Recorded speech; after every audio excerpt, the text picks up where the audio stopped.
ترین خصوصیات ہیں جو کسی دوسرے مذہب میں نہیں ہے. کوئی بھی مذہب لے کر آ جاؤ دنیا کا، اسلام کے سامنے ٹھہرنے نہیں پائے گا. اسلام کی خصوصیات ایسی ہیں. ایک تو جس اسلام کے بارے میں جو کتاب نازل ہوئی ہے سب سے پہلے، تو وہ کتاب آج تک محفوظ ہے. 1450 سال ہو گئے. اسلام کے سارے طریقے اور آداب کس میں ہیں؟ قرآن. اس میں ہے، قرآن میں. تو قرآن آج تک جس کتاب نے لوگوں کو اسلام بتایا، اسلام سکھایا، اسلام کے سارے طور طریقے اور آداب جس کتاب میں ہیں، وہ کتاب آج تک محفوظ ہے. 1450 سال ہو گئے. ایک حرف بھی نہیں بدلا، حرف کا نقطہ بھی نہیں بدلا، حرف کی حرکت بھی نہیں بدلی، زبر زیر پیش بھی ادھر ادھر نہیں ہوا. الحمدللہ قیامت تک ایسے ہی رہے گا. تو قرآن جس کے اندر اسلام کے سارے احکام ہیں، وہ کتاب محفوظ ہے. پھر جس ذات پر، جس نبی پر یہ قرآن اترا ہے، اس نبی کی ساری چیزیں محفوظ ہیں. کوئی دین دنیا میں کوئی دوسرا دین ہے ایسا بتاؤ کہ ہمارے نبی صلی اللہ علیہ وسلم پر یہ قرآن اترا ہے تو ان کی زندگی کی ایک ایک چیز باریک سے باریک چیز آج تک کتابوں میں لکھی ہوئی ہے. حضور صلی اللہ علیہ وسلم کب پیدا ہوئے، حضور پاک صلی اللہ علیہ وسلم کا بچپنا کیسا تھا، لڑکپن کیسا تھا، جوانی کیسی تھی، ادھیڑ عمر کیسی تھی، بڑھاپا کیسا تھا، مکے کی زندگی کیسی تھی، مدینے کی زندگی کیسی تھی، نبوت ملنے سے پہلے والی زندگی، بعد والی زندگی، آپ نکاح سے پہلے کیسے تھے، نکاح کے بعد کیسا، عورتوں اور بیویوں کے ساتھ کیسے رہتے تھے، گھر کی زندگی، باہر کی زندگی. حضور پاک صلی اللہ علیہ وسلم 10 سال تک جہاد کیا، لڑائیاں لڑی کافروں سے مدینے میں جانے کے بعد. تو وہ لڑائیاں کس طریقے پر لڑی، ایک ایک چیز روایت موجود ہے. کسی سے صلح کی تو کیسے صلح کی، آپ کی بیویوں کا تذکرہ، آپ سے جڑی ہوئی ایک ایک چیز کا تذکرہ حضور پاک صلی اللہ علیہ وسلم کے، حتیٰ کہ پورے جسم کا ایک ایک حصہ حدیث میں، کتابوں میں موجود ہے. الحمدللہ. ہے کوئی دوسرا دین ایسا کہ ہمارے نبی صلی اللہ علیہ وسلم کی ایک ایک چیز، سر کے بال کیسے تھے، آنکھیں کیسی تھی، بھویں کیسی تھی، آپ صلی اللہ علیہ وسلم کا مبارک منہ، اندر کے دانت شریف کیسا مسکراتے تھے، کیسا چلتے تھے، ہاتھ مبارک کیسے تھے، ہتھیلیاں کیسی تھی، پیر کے تلوے کیسے تھے، پنجے کیسے تھے، پنڈلیاں کیسی تھی. حتیٰ کہ علماء نے حضور پاک صلی اللہ علیہ وسلم کی جوتیوں پر، جوتے کیسے تھے، جوتیاں، اس پر علماء بولتے ہیں کہ 1 درجن سے زیادہ کتابیں لکھی ہوئی، خالی جوتیوں پر 12 سے زیادہ یا 24 سے زیادہ کتابیں. کچھ علماء بولتے ہیں 2 درجن کتابیں ہیں خالی حضور صلی اللہ علیہ وسلم کے جوتوں پہ. اب اس سے زیادہ اور کیا ڈیٹیل چاہیے، تفصیل. تو اسلام کی یہ خصوصیت ہے کہ جس کتاب میں اسلام کا تذکرہ ہے وہ کتاب بھی محفوظ ہے، جس نبی پر اسلام اترا ہے، یہ دین اترا ہے، وہ نبی کی ایک ایک چیز محفوظ ہے. یہ دوسری اسلام کی خصوصیت. اسی طریقے سے تیسری اسلام کی خصوصیت یہ ہے کہ اسلام نے انسانی فطرت کے تقاضوں کا خیال رکھا ہے. انسانی فطرت، انسانی طبیعت کے جتنے تقاضے ہیں، انسان کی طبیعت میں جو چیزیں ہیں، کھانا پینا، سونا، شادی، کاروبار، یہ سب چیزوں کی اسلام میں اجازت ہے. روکا نہیں ہے ان چیزوں سے، ہے نا، کیونکہ یہ سب انسان کی فطرت میں ہے نہیں ہے. کوئی انسان کھائے پیے بغیر رہ سکتا ہے، کاروبار کیے بغیر، شادی کیے بغیر، یہ سب انسان کی فطرت میں تھی یہ چیزیں.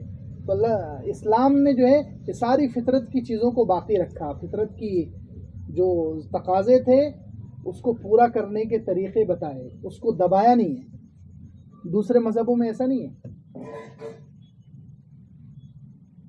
دوسرے مذہبوں میں ایسا نہیں ہے. اس میں تو فطرت کو کچلنا پڑتا ہے، جب جا کے آپ کسی عیسائیوں کے نزدیک کوئی آپ اونچا مقام حاصل کر سکتے ہیں.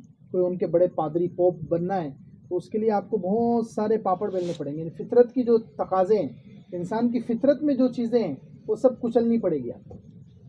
ہندوؤں میں سادھو اور سنیاسی بننا ہے تو اتنی ساری اس میں فطرت کے جو تقاضے سب کچلنا پڑے گا. اسلام کی یہ خصوصیت ہے کہ فطرت کے تقاضوں کو اسلام نے کچلنے کا حکم نہیں دیا، بلکہ فطرت کے تقاضوں کو بھی اس کا لحاظ کیا ہے، اس کو فطرت کے تقاضوں کو پورا کرنے کے الٹا طریقے بتائے. یہ اسلام کی خصوصیت ہے. اسی طریقے سے اسلام کی خصوصیت یہ ہے کہ اسلام پوری انسانیت کے لیے، کس کے لیے؟ پوری انسانیت کے لیے. پہلے جتنے بھی دین تھے، عیسائیوں کا ہو، یہودیوں کا ہو، وہ صرف ایک قوم کے لیے. حضرت موسیٰ علیہ السلام پوری دنیا کے لیے نہیں آئے تھے، وہ بنی اسرائیل کے لیے آئے. کس کے لیے آئے؟ بنی اسرائیل بولو تو صرف ایک خاندان ہے، وہ ایک قوم ہے. آج کل عیسائی یہودی بولتے ہیں کہ ہمارا دین سب کے لیے ہے، لیکن بھائی تمہارے نبی کا ایک قول لے کر آؤ، تمہارے نبی کا ایک جملہ لے کر آؤ کہ انہوں نے کہا میں پوری دنیا کے لیے ہوں، ہم ماننے کے لیے تیار. انہوں نے کہا ہی نہیں کہیں، کیونکہ اللہ تعالیٰ نے ان کو ایک ہی قوم کے لیے بھیجا. اسی طریقے سے حضرت عیسیٰ علیہ السلام ان کو بھی بنی اسرائیل کی طرف بھیجا گیا. وہ رسول الی بنی اسرائیل، یہ تیسرے پارے میں ہے حضرت عیسیٰ علیہ السلام کے بارے میں، کہ ان کو رسول بنا کر بھیجا گیا صرف بنی اسرائیل، ایک خاندان کے لیے، ایک قوم کے لیے.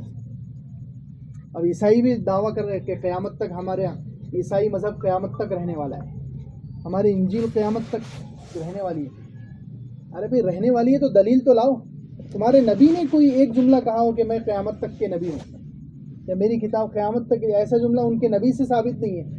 امتی خود چلا رہے ہیں، تو امتیوں کے بولنے سے کیا ہوگا؟ نبی نہیں بول رہے ہیں، کیونکہ نبی پر ایسی وحی نہیں آئی، تو نبی کیا بولیں گے؟ نبی وحی کے بغیر کوئی بات کر سکتے ہیں؟ نبی پر اللہ کی طرف سے ایسی وحی نہیں آئی کہ ہم قیامت تک.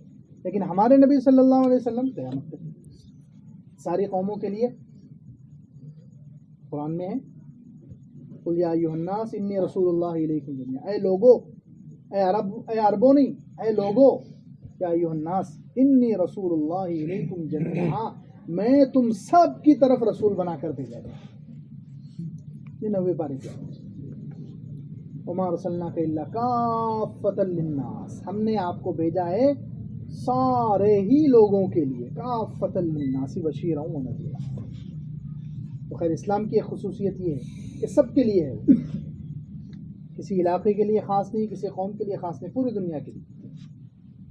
اور اسلام کی ایک خصوصیت پانچویں یہ ہے کہ اسلام میں جتنے اعمال ہیں، جتنی عبادتیں ہیں، وہ بہت سادہ ہیں اور آسان ہیں. کیسی ہے بولو؟ سادہ اور آسان. جتنی عبادتیں ہیں اسلام میں، جتنے اعمال ہیں، نماز لے لو، روزہ لے لو، حج لے لو، زکوٰۃ لے لو، اور بھی جتنے کام ہیں، جتنے بھی اعمال ہیں اسلام میں، وہ سب سادہ بھی ہے اور آسان بھی ہے. ہر ایک اس پہ عمل کر سکتا ہے، عالم ہو، جاہل ہو، بہت زیادہ فاسٹ ذہن کا ہو، کن ذہن ہو، شہر کا ہو، دیہات کا ہو، ہر ایک نماز پڑھ سکتا ہے. بولو پڑھ سکتا ہے کہ نہیں؟ روزہ رکھ سکتا ہے. تو اسلام کی جتنی عبادتیں ہیں بہت آسان ہیں اور سادہ ہیں، ہر ایک کر سکتا ہے. ایسا نہیں کہ صرف مالدار کریں گے غریبوں کے لیے مشکل ہے، یا غریب کریں گے مالداروں کے لیے مشکل ہے، عالم کریں گے جاہلوں کے لیے مشکل ہے، جاہل کریں گے عالموں کے لیے مشکل ہے. ایسا نہیں ہے. اسلام کے جتنے اعمال، جتنی عبادتیں آپ دیکھ لیں، بہت آسان ہے اور سادہ ہیں، اور سہولتیں بھی ہیں. اللہ تعالیٰ نے انسان کی ضرورت کی وجہ سے، انسانی کی مجبوریوں کا اللہ تعالیٰ نے خیال کیا ہے، اس میں آسانی بھی دی ہے کہ نہیں دی ہے؟ نماز میں آسانی ہے، بھائی بیمار ہے تو کھڑے ہو کر نہیں پڑھ سکتے تو بیٹھ کر پڑھ لو، لیٹ کر پڑھ لو، آنکھ کے اشارے سے پڑھ لو. روزہ نہیں رکھ سکتے، سفر میں ہے مت رکھو، بیمار ہے چھوڑ دو، گنجائش ہے. اسلام کی جتنی عبادتیں ہیں وہ یہ اسلام کی ایک خصوصیت ہے، اور کسی مذہب میں نہیں ہے. دوسرے کوئی بھی مذہب آپ اٹھا لو، ہندوؤں کا مذہب لے لو، سکھوں کا لے لو، بدھسٹوں کا لے لو، یہودیوں کا، عیسائیوں کا، یہ سب مذہب جو ہے عمل میں بہت مشکل ہے. اس لیے دیکھو ان کے عمل کرنے والے بس ان کی پوری قوم میں 1-2% لوگ سے زیادہ نہیں رہتے. ہندوؤں میں جو سادھو بنیں گے، مندروں میں رہیں گے، وہ کتنے 1-2% لوگ رہیں گے، کیونکہ عمل ہی اتنا مشکل ہے اس پر. پیدل یہاں سے وہاں یاترا جا رہی ہے، اور یہ کر رہے ہیں، الٹے لٹک رہے ہیں، اور شادی زندگی پر نہیں کرنا ہے. یہ کون عمل کرے گا؟ اس پر مشکل ہے کہ نہیں ہے؟ انسان عورت کے بغیر، بیوی کے بغیر رہ ہی نہیں سکتا. اس کی فطرت میں اللہ تعالیٰ نے وہ طبیعت رکھی ہے. اب اس کو کہو کہ زندگی میں شادی مت کرو، کچل کے رہو، تو پھر وہ تو مسئلے ہی کھڑے کرے گا. کون سا بابا تھا نا اس کے جیسا. تو مسئلہ ہی کرنے والا ہے نا وہ. جب آپ فطرت کے خلاف اس کو اتنا مشکل بنا کر دین کو پیش کرو گے تو مسئلہ ہی ہونے والے تھے. یہاں سے لے کر وہاں تک ساری مندروں میں یہی ہو رہا ہے. اللہ ماشاء اللہ کچھ ہوں گے جہاں نہیں ہوتا ہے, باقی سب مندروں میں سب گورکھ دھندے چالو ہیں. کیوں؟ فطرت کے خلاف انہوں نے اتنا مشکل بنا دیا اس کو. مشکل ہے. اسلام کی ساری عبادتیں سارے اعمال آسان ہے, اس لیے ہر ایک کر سکتا ہے. الحمدللہ ہر ایک کے لیے قابل ہے. ہاں مسلمانوں میں عالم جو ہوں گے, عالم بننے والے کم ہیں. پورا عالم بننا جو سسٹم ہے عالم بننے کا, پورا قرآن یاد کرنا, پورے قرآن کے مطلب, پوری حدیثوں پر عبور حاصل کرنا, یہ تو ہے. یہ 3% یا 5% لوگ ایسے ہیں جو مسلمانوں میں عالم بنتے ہیں. لیکن دین پر چلنا ہے, دین پر عمل کرنا ہے, اسلام کے اعمال کو اختیار کرنا ہے, یہ تو 100% لوگ کر سکتے ہیں. آسان ہے اور سادہ ہے. لیکن یہ الگ بات ہے ہم نہیں کرتے, یہ ہماری کوتاہی ہے. اسلام میں کوتاہی نہیں ہے, کمی نہیں ہے. الحمدللہ ہمارا جو مذہب ہے اس میں کوئی چیز مشکل نہیں بنائی گئی. ہم نے اپنے نفس کی وجہ سے, ماحول کی وجہ سے, شیطان کے پریشر کی وجہ سے ہم نے عبادتوں کو مشکل بنا دی. ورنہ اسلام کے حساب سے دیکھیں تو کوئی بھی عمل کسی کے لیے مشکل نہیں, ہر ایک کر سکتا ہے. لولا لنگڑا ہو, بیچارہ نابینا ہو, زندگی پر اندھا رہے تو بتاؤ وہ جنت میں جا سکتا ہے کہ نہیں جا سکتا؟ وہ نمازیں پڑھ سکتا ہے, روزے رکھ سکتا ہے, سارے اللہ کے احکامات کو اندھا بھی پورا کر سکتا ہے, لنگڑا بھی پورا کر سکتا ہے. کسی بھی طرح کا مریض ہو, کیسی بھی اس کی جسمانی کمزوری ہو, ہر ایک دین پر, ایک بڑے سے بڑا پہلوان ہے وہ بھی دین پر آسانی سے چل سکتا ہے, اور کمزور سے کمزور انسان بھی چل سکتا ہے, بڑے سے بڑا عالم بھی چل سکتا ہے, اور ایک بالکل دیہاتی جاہل بھی چل سکتا ہے. تو اسلام کی خصوصیت ہے کہ اسلام کی جتنی عبادتیں اور اعمال ہیں الحمدللہ سب بہت آسان ہیں اور سادہ ہیں. ہر ایک اس پر چل سکتا ہے, ہر ایک اس پر عمل کر سکتا ہے. باقی کسی مذہب میں نہیں ہے, باقی مذہبوں میں بہت مشکل ہے. اسی لیے عیسائیوں کے پاس ان کے جو پادری ہیں وہ بہت کم رہتے ہیں, 1-2% لوگ ان کے عیسائیت پر چلنے والے, کیونکہ ان کو معلوم ہے بہت مشکل ہے اس پر چلنا. اس لیے وہ لوگ, ان کے 98% لوگ کیا کریں گے, وہ آزاد زندگی, مذہب کو چھوڑ کر زندگی گزاریں گے. بس ہفتے میں ایک بار یا سال میں ایک بار اپنے جو پادری ہیں ان کے پاس جا کر اپنے گناہ بخشوا لیں گے. گئے, ان کو کچھ ہدیہ دے دیے اور انہوں نے بول دیا کہ ہاں تمہاری بخشش ہوگی, چلو ہو گئے, جنت پکی.